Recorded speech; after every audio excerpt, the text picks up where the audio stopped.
Wow, guys, what a great conversation with Dr. Drew on his show yesterday. And amusingly, around 40 minutes into the show, I guess we were revealing realities around what's happening in the world, and maybe that had something to do with it.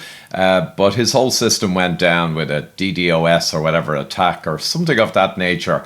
So makes it even more interesting and more worthwhile listening to our conversation. And here's an excerpt specifically on the policy strategies and realities around mass migration. So we all want to know, why is all this stuff going on at such a crazy level? Well, here's the answer.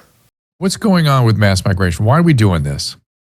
Yeah, well, Starmer, the new politician in the UK, I mean, they're calling him two-tier Keir for that reason. And there's a bunch of memes already out. I mean, some of them are very funny. They have a guide card for the police forces, and it basically shows shades of skin and what they're to do. So basically, if it's very dark, you allow whatever they want to do, rioting. And then as it goes down to more white, you basically arrest them. And is that a joke, or is that for real? It's a joke. It's a joke. But yeah, okay. All right. I got attacked for even sharing the meme by admittedly a minority of people on Facebook, because there's so many useful idiots out there and virtue signalers and closet leftists that is a headwind for us, definitely. But the thing about mass migration, it's much bigger than now. So it's got a history going way, way back, just like despotism. So mass migration can be used as a weapon in wars over the whole of history. You can flood an enemy with migrants and undermine their ability to wage war with you. The EU, many years ago, did a 170-page document on how Europe needed huge migration in from Africa and the rest because of population replacement. Now, it's all made up stuff. It's not actually needed, because on average, if you look at the finances, it just doesn't help with the future pensions. But that's a long story.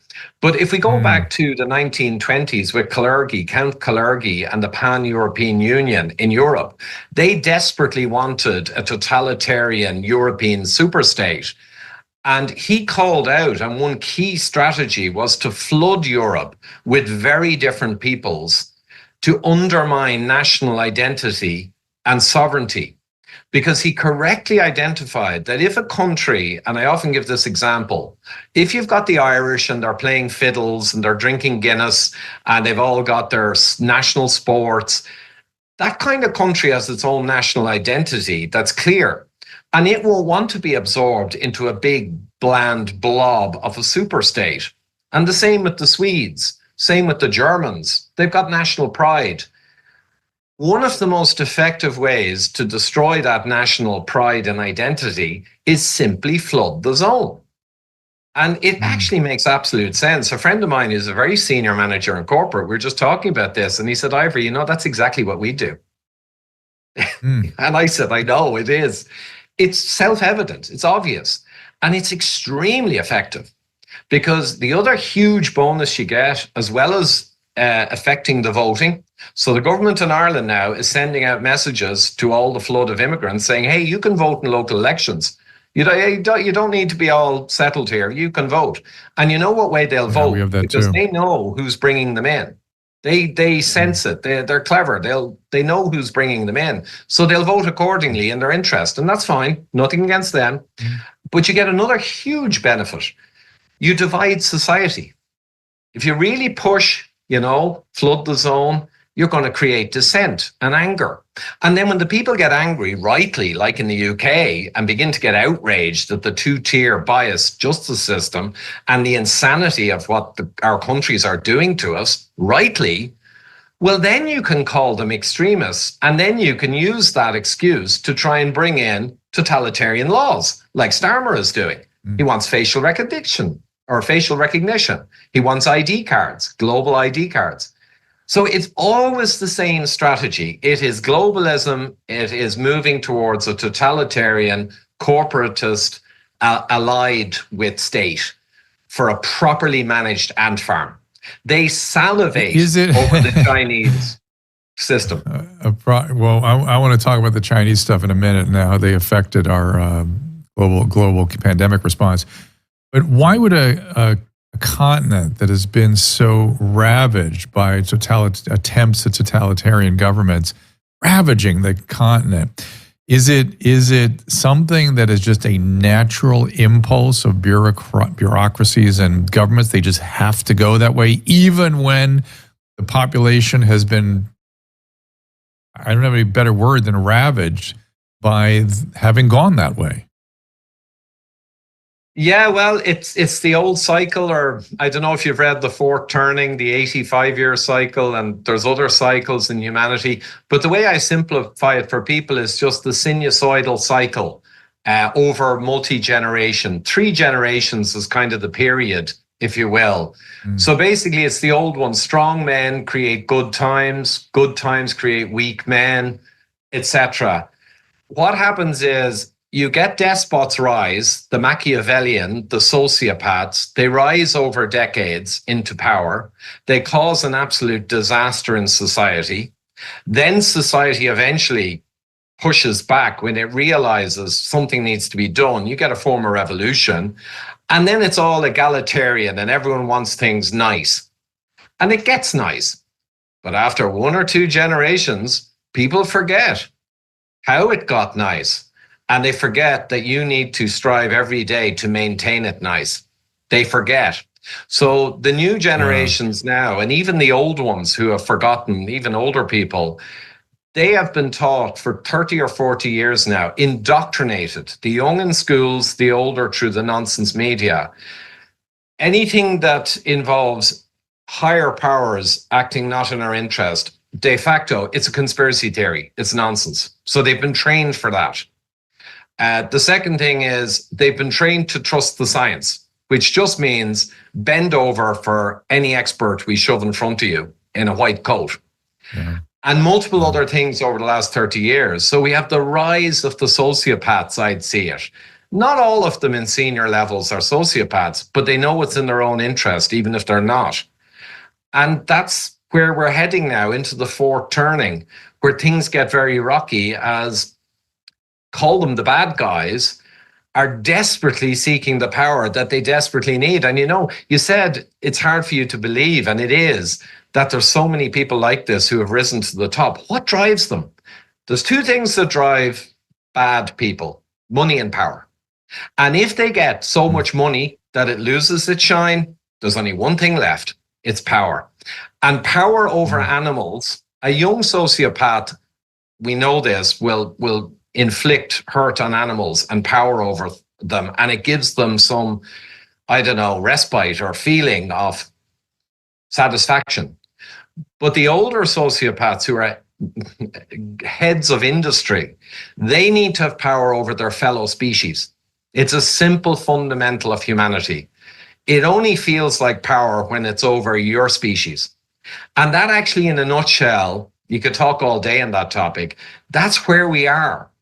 The Soroses, the Gates, the Schwabs, the Rockefellers, and you could go on all day. They're all in all the same clubs, myriad clubs and organizations, and they smell power. They smell more dominion over their species. And that's what drives them, because they already have the money. It's makes the hair stand up in the back of my neck. It's a not a great story, but I and you say it calmly, and I want to hear more about how you maintain such a positive outlook. But before I have to take a break here right now, but before I do, you mentioned Machiavellian, these Machiavellian types, or the dark triad types, and I thought to myself, gosh, the reality is, although we think of Machiavellianism as means to the ends kind of thinking, or ends justifies the means thinking of The Prince, which Machiavelli wrote, The Prince. But The Prince was part of a whole series of descriptions of how governments evolve across time through these turnings. And he did not like The Prince. He thought the Republic was the best form of government. He relied heavily on Livy's Republic of Rome.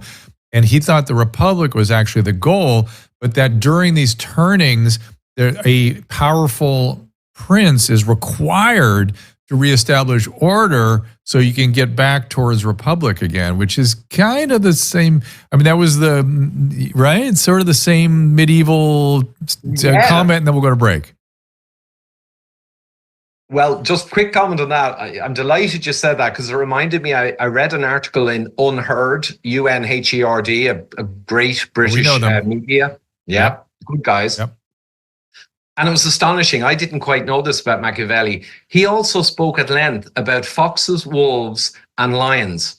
And essentially, I'll paraphrase it. He said, lions rise and create strong countries and regimes, good ones. And they're tough on their enemies and they're tough on criminals, and they don't apologize for it, but they create ordered society that everyone benefits from. But over time, the foxes take over, the bureaucrats, the banality of evil. And they play politics, and they're clever and cunning. And they begin to turn people against anyone who is lion-like. And they say, oh, they're like troglodytes, and oh, they're violent. And they slowly take over society. Toxic males. They're toxic males. Toxic males. And what they do is they do that. And over time, they do well for a period. And then at some point, anger rises, and wolves, angry people rise.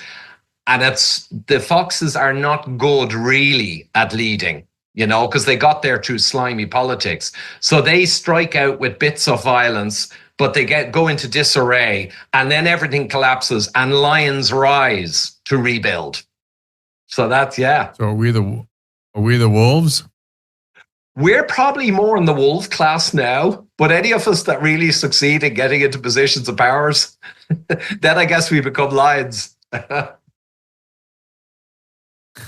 I got to know how you're able to laugh at all this and maintain a smile, but we'll talk about it after the break. Well, all right, we will. I want to talk about it. All right, we're Cummins, Fat Emperor, and thefatemperor.com. Fat Emperor on X. Be right back. Well, that'll do it, folks. I'll release another excerpt maybe in the next day or two where we cover other essential topics. But just a quick reminder, I've taken the decision to focus on securing a percentage of my family's pension and wealth in physical gold. And the best outfit out there I found by a long way is Pure Gold in the City of London in UK. And I have a relationship with those guys now, and they've given me a special offer where you get a free consultation to talk about all matters financial and securing future wealth, etc. Not just the metals, but they'll also advise excellently on the realities around gold and silver and other metal ownership in these challenging times. So the link is down below if you want to get a free consultation and give the guys a good hard conversation and dig hard, do your own research, of course. But, it's an interesting opportunity and something I think everyone really should be thinking about. So that's it till next time.